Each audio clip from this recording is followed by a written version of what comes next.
We're here at the ER-WCPT, here for Physio Natters. Having been rather busy yesterday, we did some live feeds.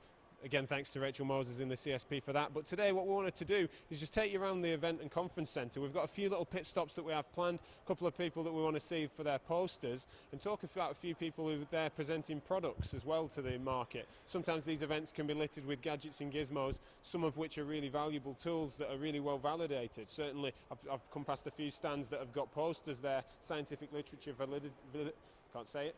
offering validity to their products, but then others, it sort of muddies the water with gadgets and gizmos that are promising a lot and delivering very little, particularly when it comes to evidence, and we are at a scientific conference. So we're going to try and find our way through that. We've also got a few characters that we know of that we can rely on to put a microphone under their noses.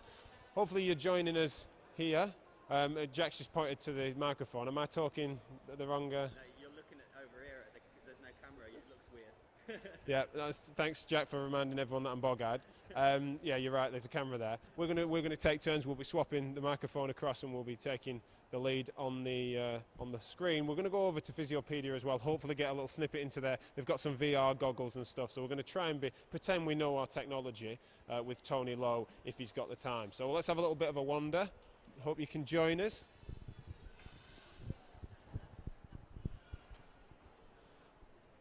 I don't need to be in shot. And if we happen to bump into any dodgy characters,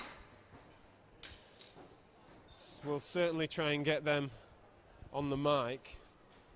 We won't try and court too much controversy. I don't think that's an appropriate way of going about it, but we don't need to go far, it seems. If yesterday's anything to go by, we seem to manage that through past experiences. Here's going to be our first stop. So we've had a really good time so far. However, it's generally... Shall I get on? Where's Matt? Here he is. We've had a good time so far, but there's definitely been a mixed reception regarding some of the sessions. Some of them absolutely dazzling people, and others really struggling. Here's some of our student helpers. Hello. Thank you. High fives or waves? You can have one of those. This is Gussie Grips. We certainly will be trying to cover that event. Elaine Miller, comedian and pelvic health specialist. We've also got a plan to visit a couple of stands. This is a man we want to talk to. Matt Murray Downing, also involved in our student project with Physio Natters, but that's a secret, so you can only know that it exists. You can't know what they're doing. Matt, you're here in your red shirt. Turn around. Yeah. May I help you? You may help me. Could you tell me what you're doing here, how you're helping out, and what you've enjoyed so far? Yeah, so I'm helping out this afternoon in the halls, so basically just helping people a bit of direction, helping them get to the place they need to get to, helping the smooth running of the stuff in the afternoon. And then this morning we've had a few talks this morning. It's been really good, relating to sort of placements and a little bit more physio-related stuff as well, which has been really good. Are you guys not like, you're like ushers at a wedding that aren't allowed to drink? Exactly. Like I've been seeing you stood like pointing and shooting, but you have been able to get involved in some of the talks and stuff. It's quite relaxed. Obviously, when we're in the rooms and stuff, we have to obviously direct people and help them out. Perhaps point them in directions to other talks if they need to get somewhere else. But while we're in the talks, we get to listen in, get to have a seat, and perhaps even pose questions if we need to. Spot on. And you've mentioned before to us, certainly off air, it's really good for you to network in and amongst other students, see what's similar, see what's different in other unis. Is that quite a valuable networking opportunity? Yeah, for you definitely. guys? I mean, even in some of the talks, we get to speak to lecturers, we're talking to people that are doing research, other students, so it's really good to get sort of different opinions that perhaps we wouldn't get. We're quite sheltered really at uni, so to get out and speak to professionals is really good. Absolutely. Well, great to see you, mate. I won't distract you from your important job. Cheers, Thanks guys. to you and all the students that have really got involved with this. Make it the event it is. It's really been helpful. And yeah, hopefully we'll continue in the afternoon. Lovely. Cheers, mate. Thank Nice to see you. See you later. Right, Jack. You can have a go for a bit. Hey up. Oh no, here we go. People are already. They know we're on the prowl and they're bailing out. So let's keep walking and talking. So we know where we're heading now. Shall we go to Nuffield? I think that makes sense. So various stands, and it's a big one actually. So we've got Nuffield Health here, and hopefully our man, see Martin's over there. He's hiding. And our mate John Doyle, we thought we'd be able to have a chat to. Jacko takes We told John Doyle he was going to be spoken to, and he's disappeared. Absolutely. doesn't matter. We'll keep going, right? Yeah, So, we'll come back. We can come back. have you see here? You've got all sorts of different practices, but then you've also got the main sponsor. Tell them about the main sponsor, Jacko. So the main sponsor is these mammoth bed people. So they do mattresses and breathable sheets.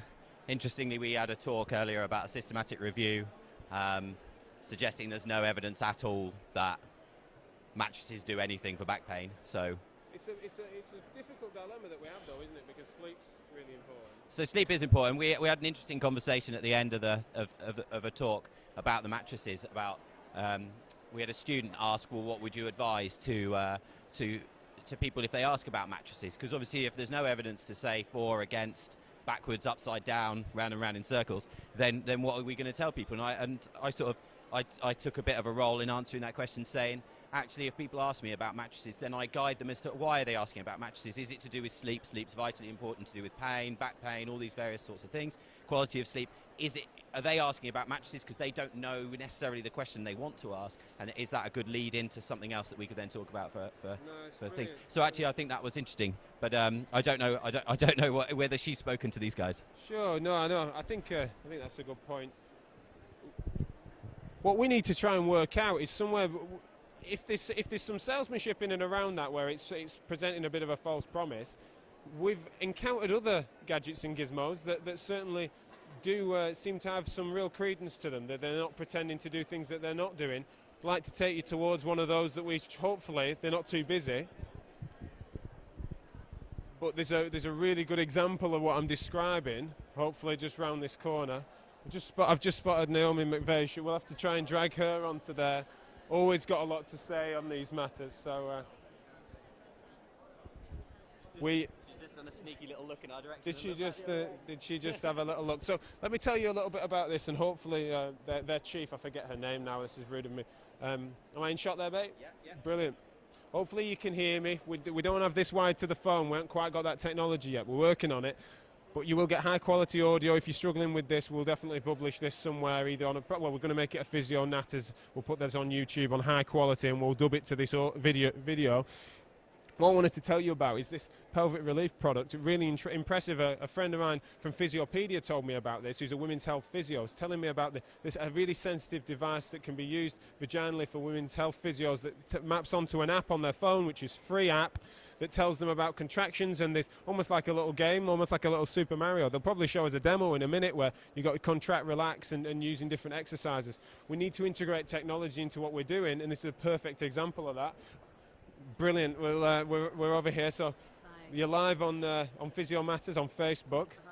Am I in shot? No, Yeah. We are now, and we need to make sure we speak up for the phone, and we'll get the we're just telling the audience we'll put this on a higher quality audio. We had a chat earlier about the product. Yeah. Let me just give you the floor to tell us about it, because I hope I've just pitched it right, but I've told them about it. Tell us a bit more detail about what this is involved. So LV was a product that was designed by a lady, Tanya Bowler, and she was working in women's health, came back to the UK to have her children, and her husband, who was French, was wondering when she would be getting her physio sessions postnatally, and she realised there wasn't that much offered in the UK, so she went about designing a pelvic floor trainer for women. It is a device that has been made. This is the LV. It is a pelvic floor trainer. It sits inside its case, and you can charge it inside its case. So it charges while it's in there for yeah, storage? so you just plug it into your iPhone charger. Okay. It is silicone covered, so it can be washed, it's fully submersible. It's measuring force, and it's also got an accelerometer to measure direction. So this is really important, so women know they're doing the right contraction. And it's giving them the biofeedback to know that they're doing the correct lift. So the LV sits inside the vagina. This is a Bluetooth antenna that sits outside the vagina. And then they have an app on their phone. And the LV links to the app on their phone. And what it asks the patient to do is to set a target every time they're exercising. So they would set a target for that day, which means the workout they're going to do that day is realistic and achievable.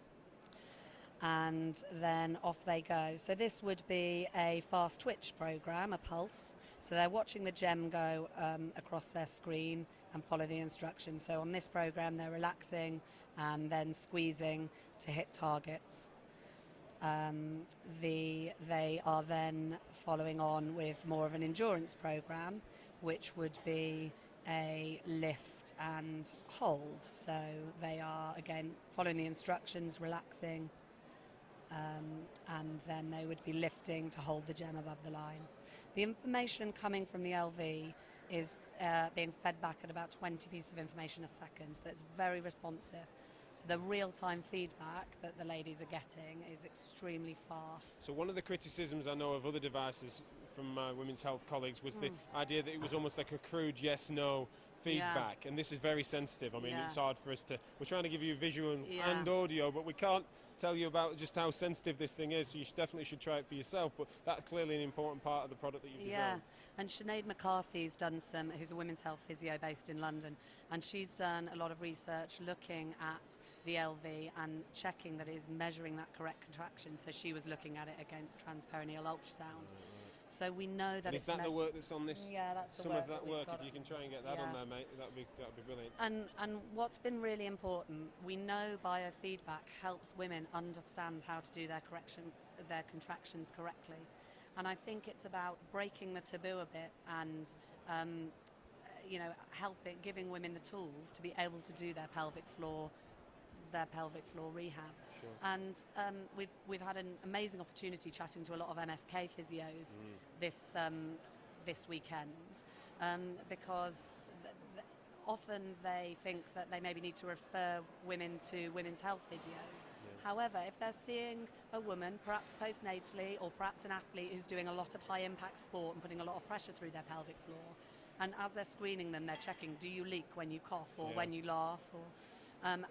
Those females are saying yes. It's not enough just to advise them to do their pelvic floor. Often women don't know. And then hope it goes away. I know a lot of MSK physios love to try and offer a little tidbit of information and then hide away from it.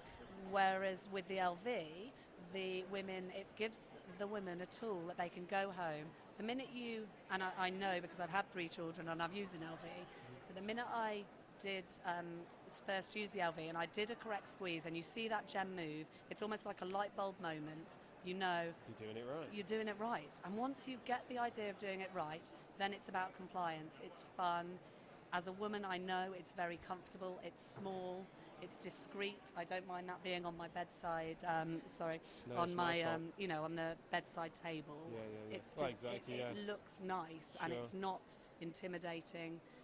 So on every level, and a lot of MSK physios we've been having that conversation with this weekend, then they've said, we're going to integrate this into our clinic. And we need to integrate this into people's mindsets, their educational frameworks that would involve it and stop shying away from it. So we're going to try and reach out. You should be listening there. We're mainly MSK physios, listen to us. So hopefully you'll get a chance to have a look at the research, certainly have a look at the product. It's all on Pelvic Relief, our website. I was just going to say, what's the best way to... The best way is going to pelvicrelief.co.uk. Great. We supply direct into clinics. Patients can go and buy themselves if physios want to direct them to our website. They can do that, or a lot of clinics, can stock them. Brilliant. Now, this is a perfect example, and we talked about this before. A perfect example of something that could be smeared as being a gadget or something like that. That's a gimmick. Well, it is a gadget, sorry, but gimmick's an unfair word sometimes, and we're saying that can happen. This is a perfect example of something that's been well validated. You're having those conversations with the academics. You're using it in practice, and it's really helping people to a very important issue. We know 1 in 3 women have bladder control issues. 10 ladies are advertising every day on the television, and that's really depressing state for women's health. Absolutely. When we know physio works, we know pelvic floor exercises work, and so to give women this tool and to break this taboo and say it's not okay to have 2 kids and then think it's okay to leak, that's not, or to suffer other symptoms of pelvic floor weakness, whether that be lower back pain or recurrent hip problems. So it's about sort of trying to have that conversation with your patients as much as anything. And we know there's a crisp line between the natural mental health issues that can come off the back of all the social consequences of these things, the withdrawal from normal society that women have to do when they have these issues. and this really, I mean, we have a huge bias here with regards to technology meets Yeah, physiotherapy. yeah. You're a perfect example of that. Thank Yeah. you for your time Thank today. you so And I much. hope you guys make sure you check out this product because it is fantastic. So Thank you very brilliant. much. There we go. Right, let's get on the move. Let's thank you so Thank much. you. We'll see you later. Cheers. So there you have it. I hope you can understand why we're using that as an example of something that is a real perfect way of integrating technology and physiotherapy. We're hoping now we'll try and go over to the posters. Do you know where Paula and Denise's poster is? I'm hoping it's where they are. Yeah, I know. We'll find them. What I think is worth mentioning is that it is absolutely reasonable for there to still be some stigma in and around gadgets and gizmos, right? We're not suddenly using this one anecdote and saying get off everyone's back, but definitely you need to be having those very conversations to realise just how important these things are, because it's so easy to just dismiss things, but equally ask the critical questions. You've just seen how open she is to those conversations. She's heard all that before. She's heard the criticism. Let's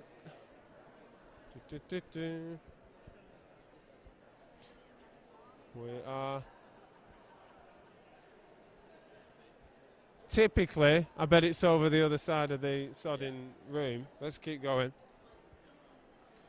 Shall we try and fly back via Nuffield? But we've got a couple more people lined up for you. I see John Doyle's just about to stuff his face, so we'll keep going on by. So, John, I know this is wonderful timing. Get your grub, get back over there. We'll be back in 5 minutes. I want to see you just scoff that. Okay.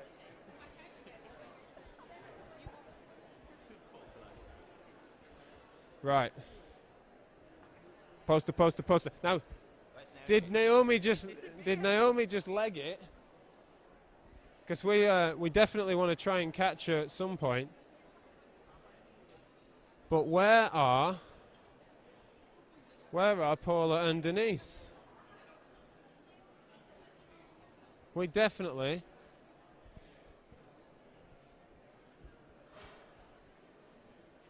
There they are. Now Denise is running away straight away. Hi, Panos. I'm Jack. Nice to meet you. I work at iPops. Have you met Panos? No, I don't feel like I've met Panos. Of course, heard of Panos. In our organisation, this is the other Jack. Hiya. To the Jack. So they're Now- wanting to talk about our poster. Now- which is down there. I want to swap. You ask questions. I know all about this service, so I want you to ask questions about this service. Oh yeah, wrong poster. You know so much about it, you don't even know which poster it is. Where are we? This one. Here we are. I didn't know what the poster looked like. Right, so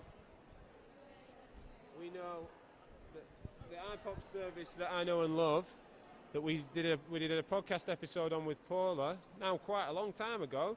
I now work for the service, so here's my bias presented straight away. But Jack, introduce Paula and Denise. To talk Come on in, about come on in. iPop's project. Why are you here? What?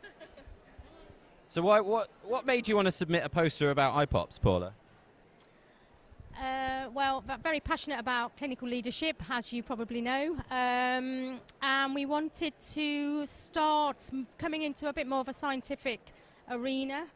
Some of our data's not on here, unfortunately, but I'm hoping next time it will be. Just the work we're doing, just to share with everyone else, you know, what we think's, you know, a great role, and I don't think there's enough of it in physiotherapy. I think there's operational leadership going on, but I don't think there's anything robust clinical leadership. So we just wanted people to read about what we've been doing and hopefully inspire people to, within their teams, consider this role.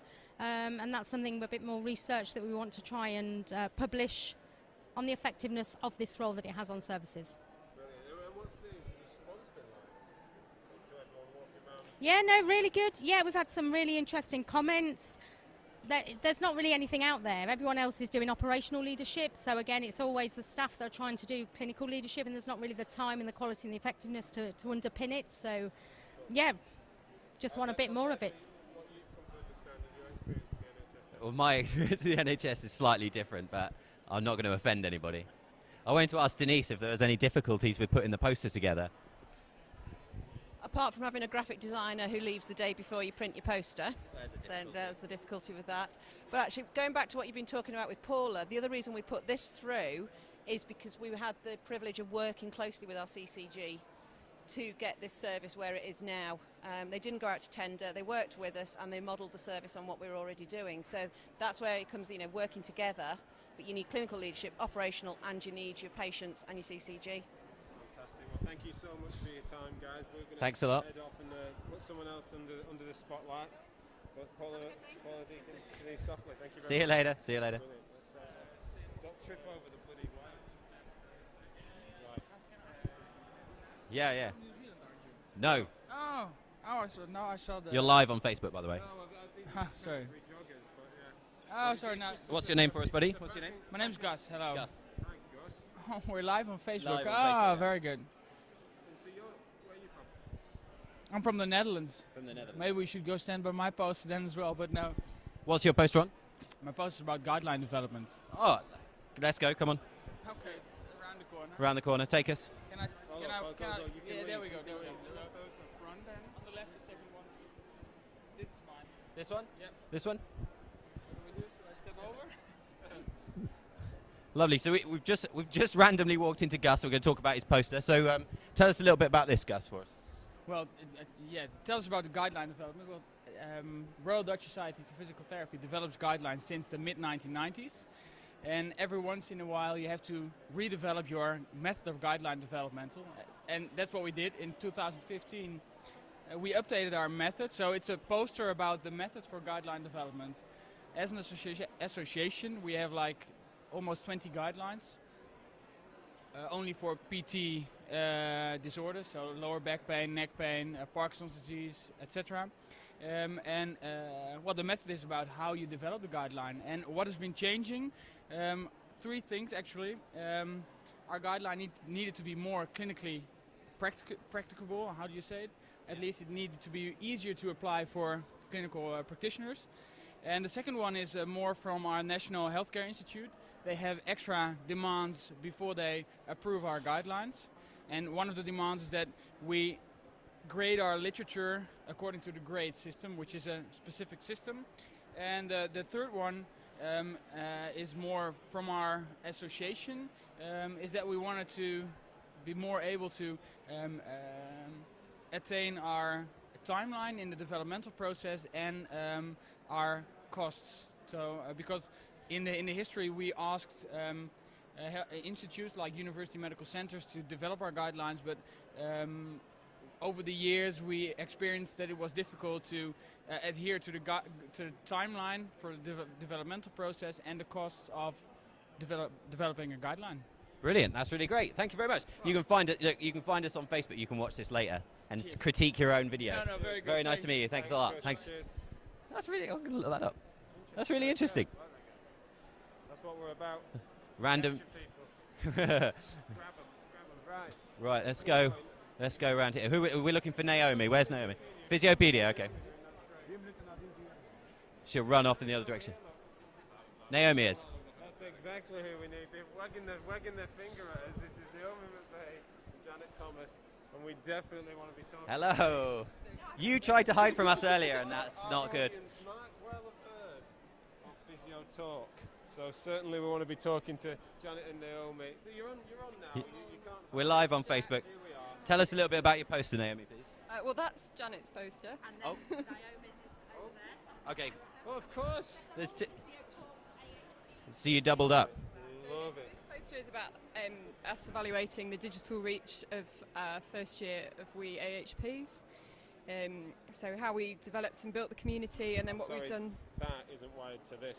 So you So have to yell. that you can talk into, but you need to make sure you speak up for this. Okay. And I'm going to keep filming you. Stand in front of your poster. Come on, it's all right. Promise. So we've just used really simple, free Twitter analytics and other analytics to think about who and how we've reached people and how we've grown. So what was quite interesting for me, particularly for WeHPs, is we can see that 80% of our followers are from England, whereas Physio Talk has established a much more global reach. And I think that partly reflects the fact that the AHP brand is quite England and UK centric, it's less global. But I think for Physio Talk it also reflects the fact that we've worked quite closely with people like Emma Stokes and the World Confederation to build that global reach. That's a great deflection. Shall Yeah. we then hand Yeah. over the microphone? Go. Yes. So in a sense, this is very similar as well. We've looked at the reach from the initial 2 years of Physio Talk, but I'm going to do a promo for our next piece of work. We've just completed research looking at the impact of Physio Talk. The abstract is into Cape Town, so fingers crossed. Fantastic. But it's looking really interesting, some great stuff coming through. Exciting. Well, we'll hopefully, it's ambitious maybe for us to be doing a walk around in Cape Town. We'll see. Will we not see you there? Hopefully we'll be back. If someone pays for us to go, then. Exactly, yeah, we can get on the plane. That's brilliant. Thank you for your time. And thank you Nice for to see you. braving the camera. Bye, bye, bye, bye. Shall we do a switcheroo? Switcheroo, yeah. Okay, let's head back to the stands. I want to take you over to Physiopedia. Certainly want to be getting the insight onto the VR world. We keep going on about technology. Let's see what it looks at the very sharp end of that. Because all we're doing is streaming stuff. What would happen if we get people who are essentially able to teleport themselves, for want of a better word, into other spaces? Now, how might that be? How might there be a utility for patients? But what I reckon, what could we do for interprofessional development as well? So here we are, always a busy stand. No, we don't need to interrupt, it's fine.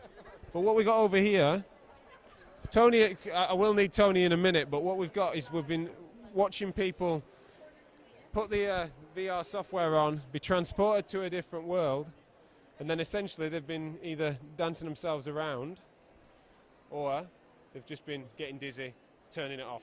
So well, hopefully, have we got anyone that might be a willing volunteer? Brilliant. So we can witness this in all its glory. Especially with our phone being massive, we can't wedge that in there, but you'll get an experience on the screen at least. Nothing.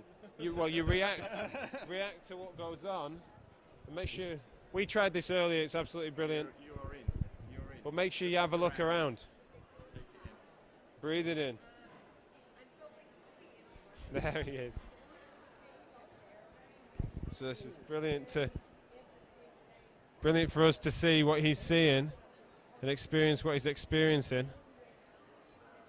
Being transported to a different world. Now we need to start thinking about it. Is there a great clinical utility for this? Probably, we need to find it. Is there a utility for this to transport people into courses elsewhere?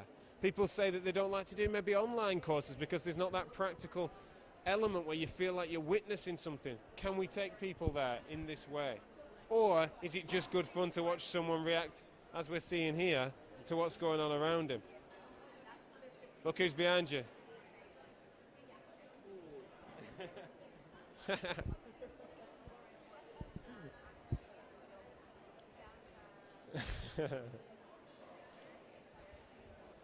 And this is where, when you're wearing technology like this gent clearly doesn't realise just how far he's walked from where he started.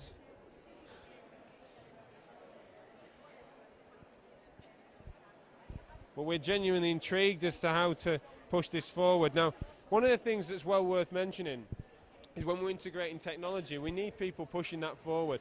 This is a relatively, we could argue, inexpensive piece of kit. We'll talk to Tony about that in a second.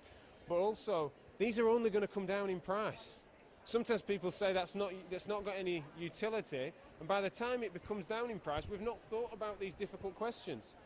This is happening whether we like it or not. Are we going to embrace it, or are we going to come across as the Luddites we often look like? Hopefully not the latter. And he's absolutely breathing it in, unlike Jack, who tried this earlier and had to take it off fairly quickly. Didn't get to this bit, did you? No. You didn't complete it. That's brilliant. Right, now let's try and grab a word with Tony. You can keep staying there, mate, that's fine. Tony Lowe, Physiopedia. You heard me, hopefully. We've spoken about this in the recent days, about integration of technology. Do you agree? Or have you suddenly turned on me? No, do you think we should embrace these things, have these questions now rather than when the price comes down? Absolutely. I mean, I think these things are moving really quickly, and like research and evidence takes a long time to keep up with these things. But as a profession, we need. I say we. I'm not a physio, but you need to really. But you're in and amongst the industry. I understand what you mean. You just need to recognise what's happening and think about the possibilities. It really does take rehab options or education options completely outside the box that we operate in now. So we just have to be asking the questions, thinking about it creatively. We've rented this kit just to expose people to it at the conference, but I think it will only be a few years for people to be buying this and plugging into their Xbox at home, and then everyone will have it at home. What can we do with that? And that's the game change. Now, Physiopedia, I think, are an incredibly progressive company, but trying to use technology in ways that others haven't done. And now, if we go right back to the start, just the Physiopedia page did that, but then you're not sitting on your laurels just tidying that up. Like, stuff like this is something that you're wanting to push forward and have those two conversations, improve what we've got, but then expose more people to more new things. How do you keep that balance going, and where do you weight those in terms of importance? Obviously we have to keep pushing the Physiopedia project, the Physiopedia site forward all the time, and that's all about opening up more access to information and making it available to the people around the world that need it, not just physio students in the UK, say, but all over the world. But then also it's looking like these sorts of technologies, what can we realistically do with our fairly limited resources? But by looking at this, I've already thought about the possibilities for doing 360 videos in different physiotherapy contexts, just to expose people to what a physio is doing in Gambia or different places, or treating different sorts of patients. So it's just a different take on case studies, I guess, is made possible by this. Yeah. And then a learning experience could be richer and deeper, more memorable through doing something like this. But everything we do is about exploration. It's a matter of looking at the technologies available and thinking out of the box about what we can do with that and how we can share that. We've got to try it before we dismiss it. So a lot of people are very dismissive of new things as if they've just not got any utility, but we've got to try and pilot these things and get it wrong sometimes. And absolutely, at the very least, it's a lot of fun. We thank Physiopedia for bringing this forward and for everything that they do. See you again, sir. Thank you, mate. Cheers, mate. Right. Where next is a big one. Now, third time of asking. Oh, perfect. Now, a lady that pretends she's shy, yes. But we know from episodes of Physio Matters of the past that Heather's got a lot to say, and had a lot to say yesterday in what was an absolutely brilliant session. And not just, I mean, you were great, but it was a full panel of absolutely brilliant thinkers. Reflect on that for me a little bit. What were you talking on, and how do you feel that session went? Bearing in mind, by the way, this isn't wired to that, so we need to make sure we speak up for the phone as well as the mic. Well, I was really pleased with it overall, because actually, we knew what our remits were, but we weren't 100% sure we were all going to be coordinated. Yeah. So I think the way that actually all the sessions went really well together, they really flowed, and hopefully you got a really good picture of how the big picture, right down to the physio interventions and the non-physio perspective at the end, with David, really brought it into some sharp perspective. Sure, I think he did. It was great. Now, we wouldn't be us if we didn't immediately ask, what didn't you agree with, or what could have been better? Ooh, that's quite tough, because actually I agreed with quite a lot of it. Yeah, as did we. So I don't want to answer that question. I just want to ask it. Or what could have been, say, the fifth speaker, if you could have... I don't mean a person, I just mean what could have then added even more layers and depth to it. I think there were quite a few... David brought up the issue of early intervention, where early intervention healthcare can actually become another obstacle to return to work. And actually, from my point of view, it would have been really good to be able to then go back and explain what our early intervention healthcare should be in order for it not to be a damaging type of healthcare. Yeah. Because it's not about, it might just be about having some light touch advice about return to work. That's very really different. Early, that's very different than a full assessment. Than a full assessment and full physio treatment and all the rest of it, which might have been what he was thinking about when he thinks about healthcare. Of course. Yeah, and that's... There's always room for more, and that's a perfect example. I suppose one of the things we can say is we filmed the whole session, and we will get that out there, put that together. We don't know what we're going to do with it yet, which is interesting. But at the very least, checking out HW Matters on Twitter, and of course Health and Work Matters website. Yes, please. and be having a look at up-and-coming courses for physios to have these very conversations in a course format, because you made a brilliant point. The workforce issue. This is not about these a niche occupational health physio that's ploughed many years of experience into that. It's about getting MSK physios to upskill and to recognise that it's not just about treating people who happen to work. It's much more than that, and that's what your course is looking to provide. Yeah, because I think what came across really nicely yesterday with the other Heather presenting Heather Gray, is that long-term consequences. If we don't deal with this now, there's suicide risk. People lose their jobs and And people think we're being dramatic with people that. think we're being over dramatic and that we're over egging it and stuff, but actually it's really critical for the people this really affects. It can change their lives forever.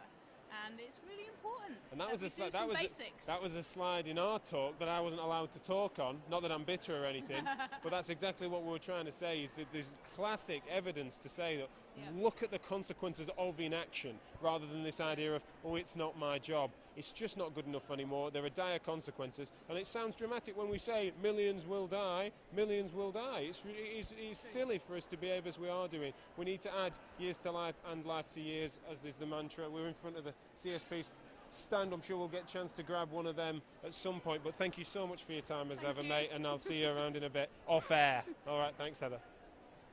Brilliant. Matt's by his poster waiting.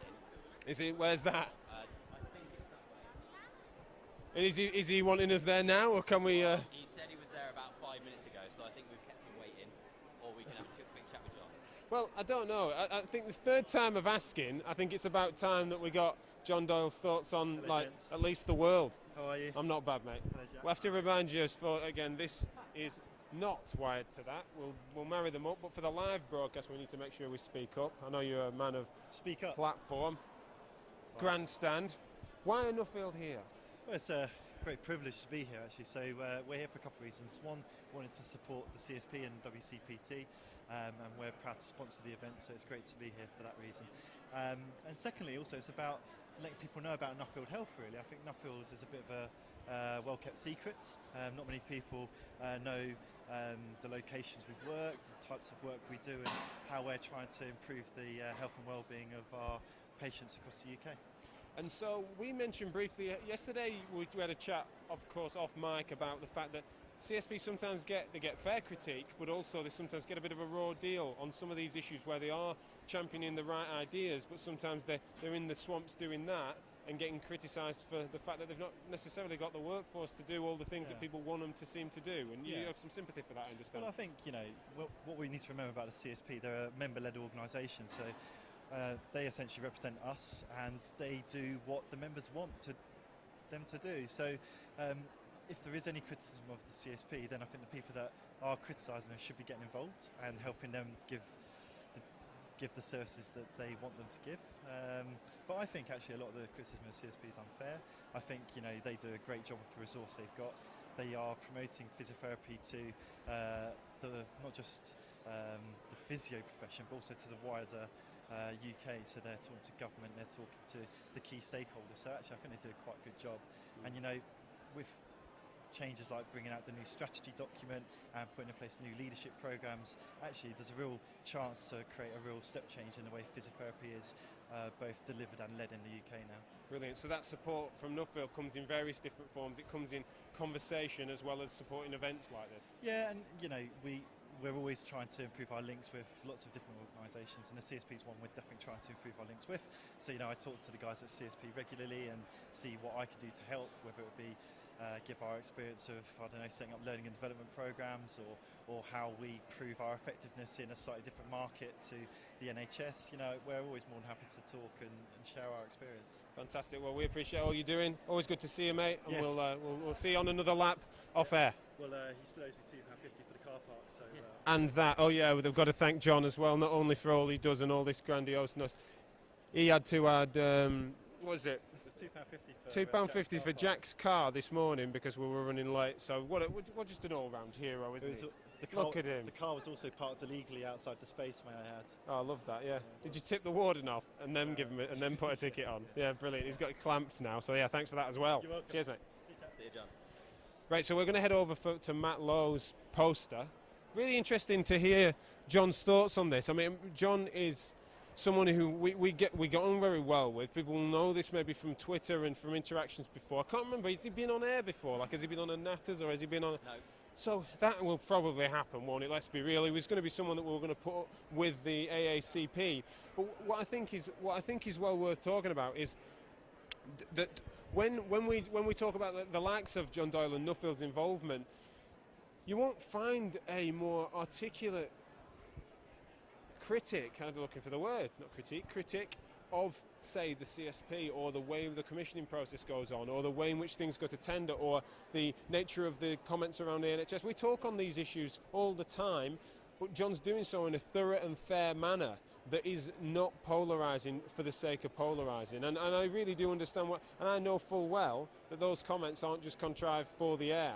He does have a lot of sympathies. His sympathies run even deeper than any of ours do, really, and he's educating us on some of our frustrations with regards to certain organisations, CSP included. But I think he makes some really fair points, and there's not obvious counters to them. But if you feel you want to push back on any of those things, of course we welcome that. Counter speech with speech. Let's go and talk to Matt Lowe, though, because he's another man who would like to hear his voice. All right.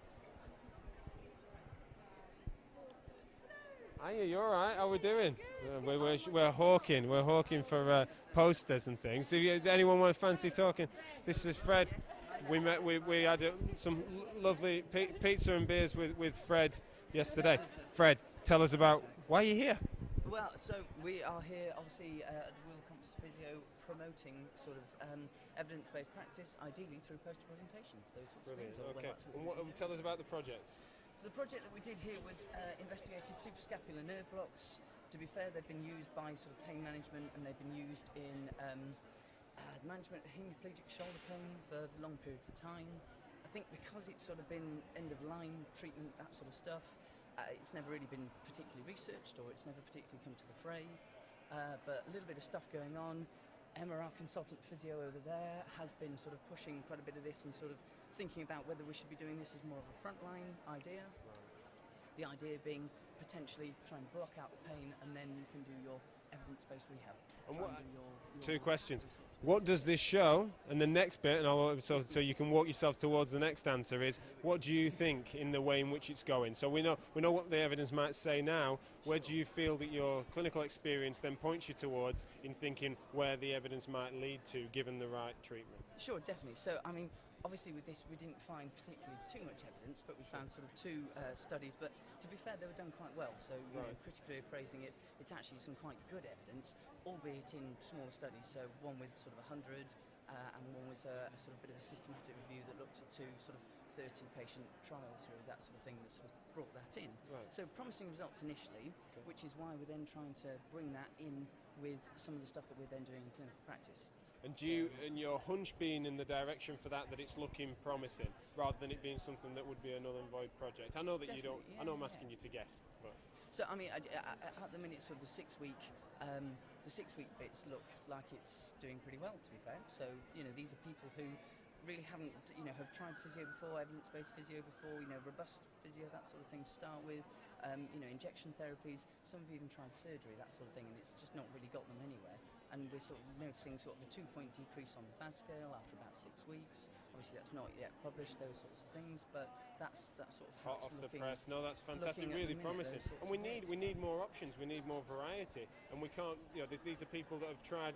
It's not just about people that have tried the really obvious or rubbish stuff. These are people that have really been through a really sensible, reasoned framework, and still, unfortunately, aren't responding to treatment. So we still need to look to is there a cost-effective and efficient way in which we can treat those people. You're pushing it forward. We had a great chat yesterday, and we thank you for our conversations, of course, off the air. I'm glad we've been able to bring this onto the camera, so really nice to see you, mate. All right, we'll chat later. Now, Heather just wants to be on camera again, doesn't she? So she's chatting to this man, Matt. Matt, where is he? This one. Yep. Same question to contestant number 2. Why are you here? Why am I here? I don't mean. I know you like your philosophy. Yeah. That's a bit too deep, that one. I meant. Yeah. Why am I here? Let's not go there.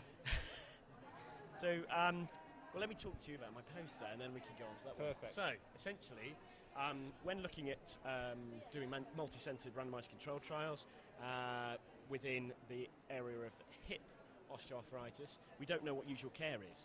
And so, to try and overcome that, we just sent out a very brief Twitter survey, which was responded to by about 65 people who are physiotherapists practicing within the UK. If we did that through a paper system, it would have been extremely slow. We probably would have had a crap response rate. But in fact, this came back pretty well. It is a small sample. However, we found that there was a huge amount of variability in when people were seen, in how they were being treated, in what information and advice they were giving their patients with hip osteoarthritis. So by having more numbers, is that less likely to be variable, more likely to be variable? Probably not. So essentially, this is just a very there's two parts to this study essentially, I guess. One is there a utility for Twitter to survey physiotherapists, and that's a novel way. That wasn't the main thing, but that kind of came out from it. And the second thing was, actually, when we treat hip osteoarthritis, there's a huge amount of variability, so we don't know what usual care is. Fantastic. Now, hugely biased question towards the fact that our latest broadcast was on hip osteoarthritis. Have you had a chance to listen to that yet? No, sorry. Not a problem. I just wondered. I don't think that. Yeah, that doesn't. It certainly maps onto that, doesn't it? I can't think of anything we talked about that wasn't related to that. But I'd be really interested in your thoughts, and please keep an eye on social media. I'm sure Matt, when he does get a chance, or if he gets a chance to listen to it, I'd love to see what your thoughts are off the back of knowing what you know on here, how mine and Toby's conversation goes in and around those variations, because we agree. And how can we get people to become more?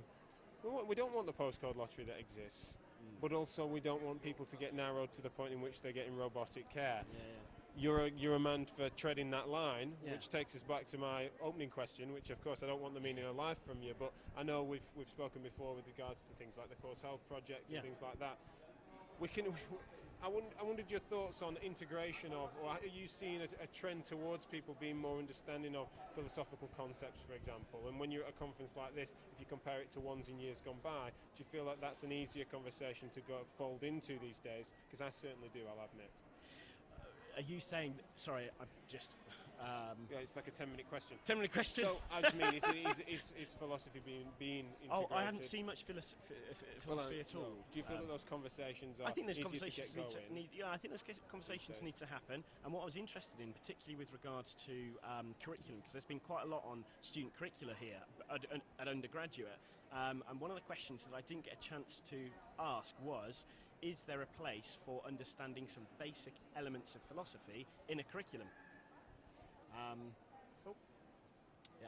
So that would be an interesting thing to explore. But I'm not sure. I think there's been a lot of that, hasn't there, where it's like what needs to stay and what needs to go when it comes to that curriculum. I think in a place like this, it tends to be that a lot of academics and lecturers are naturally going to congregate here, and they're presenting work on and about the students that are used as samples and things like that. And so there's almost a fight for this should be taught undergraduate, no, this should be taught undergraduate, and the very difficult conversations come about what shouldn't be taught at undergraduate. And so time is finite, and so that's a very important question, and we should look for those broader concepts that underpin a lot of things, which certainly things like the conversations at Course Health do. Yeah, and I think it was really interesting. I can't remember who did the talk, but essentially she was talking about outcome and process of a curriculum.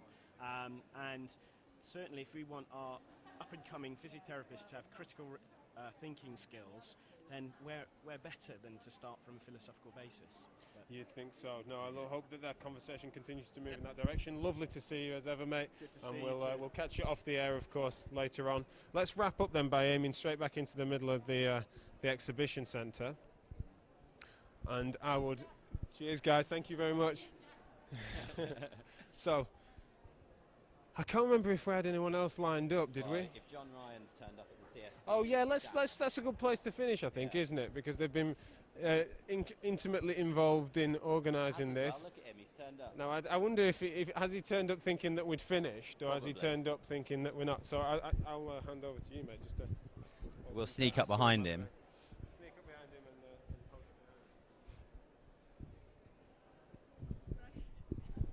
and Hiya, John. Guerrilla ambush. Well, yeah. We've got you right at the end. You were really helpful to us yesterday. We did a little bit of a project together, didn't we? And you got me a sandwich, which I'm really delighted about. Just give us a couple of thoughts about how you think the event's gone, and anything else you sort of want to say about the whole 2 days, really. It's been great. I mean, I've been to a few of the sessions and seen how well attended they are. Lots of sort of lively debate, and I think, as much as anything, the networking opportunities that members... Sorry, mate, is this dropping out? So you'll have to just speak up for the camera. Sorry about that, yeah. Okay, no problem. So, yeah, really it's just about the networking opportunities that members are taking taken a chance to do. So it's been really good. I mean, the students have been fantastic. Like they've just been talking to the chair of their group. I mean, there's 120 of them here. They've been working in 3-hour shifts and just doing a great job. So I'm really happy. One of them and put them on the mic, didn't we? Yeah, we grabbed Matt, didn't we? Had a quick Really? chat with him. Right. Yeah, They're yeah. doing really good. Just we did the live conversation between Jack and Rachel yesterday. Is that something that you think would be good to do again at events such as this? Do you think that went okay? That was fantastic. I was really pleased with how it went. It was just a really interesting discussion. Lots of people around the stand. It's definitely something we're looking at doing more. Particularly for next year, we may look to have an area of the stand devoted to that kind of broadcast area. 2 or 3 things going on each day. It helps draw people into the exhibition area as much as anything, and it's just really helps people who aren't here to engage with it, because it was nice that there was a few questions on the Facebook Live from people who were watching it, even though a couple of the questions were from people just stood 2 yards away. But yeah, bloody Bradley Skate, lazy, couldn't even walk over. No, I haven't seen him. Jack wasn't too much of a PR disaster then. no, there's a couple of minutes where I thought I might need to kick the plug out here, but no. We'll have to review the tape and see where that would be. That's right. Yeah, no, I was really pleased with it. I mean, we want to encourage that kind of lively debate. We want people to have strong views. We want people to be able to express them, and we want to be able to provide a platform for them to do that. You know, it was just a really, really positive event for me. Brilliant. Yeah. Brilliant. That's great. Well, thanks a lot. Thanks for my sandwich as well. That's literally the best moment of the weekend. Brilliant. Right. See you later, John. See you later. Yep. You know how we wrap up everything, Jack, so. We do. Am I? Where do you want me to be? Here's fine. I've gone a little bit weird. I've gone a bit tired. Right. Yeah, see, we're lagging now, aren't we? It's been We are. It's been a long couple We've of done a lot of ups talking. and downs. I think it's. Somewhere I've enjoyed it. You got to finish with the slow. Yeah. So Matt Lowe got this wrong about 4 times last night. Do you remember? Anyway. So you've been listening to the Physio Matters podcast, discussing Physio Matters because Physio Matters. The pauses are very controversial. The pauses are controversial. I think Matt brought that up last night. You've got to get the pause in the right place. We're still working on that. We should We do a are. Twitter poll. How long to pause between Physio and Matters? We did come up with a bit of a joke where we'd end without the Matters, didn't we? Do it. What? You've been listening to the Physio Matters podcast because Physio